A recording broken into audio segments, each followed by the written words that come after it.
Hurmatli yurtdoshlar, 13-14 mart kunlari mamlakatimizda umumxalq xayriya hashari o'tkaziladi. Yurtimizga yasharish, yangilanish fasli bahor kirib keldi. Tabiat uyg'ongan pallada diyorimizni yanada obod va ko'rkam bo'lishi uchun barchamiz mas'ulmiz. Yurt obodligi avvalo mahalladan boshlanadi shiori ostida bo'lib o'tadigan keng ko'lamli obodonlashtirish ishlarida faol bo'ling.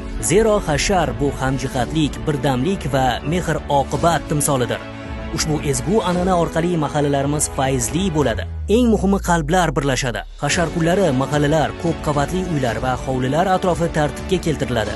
Ko'chalar, xiyobonlar, ziyoratgoh va qabristonlar obod qilinadi. Bolalar maydonchalari ta'mirlanadi, daraxtlarga ishlov berilib, yangi ko'chatlar ekiladi. Shuningdek, ijtimoiy himoyaga muhtoj kishilar holidan xabar olinib, ularning uy-joy sharoitlarini yaxshilashga amaliy ko'mak ko'rsatiladi. Barchangizni ushbu umumxalq xayriya hasharda faol ishtirok etishga, o'z mahallangiz, ko'changiz va hovlingiz obodligi yo'lida munosib hissa qo'shishga chorlaymiz.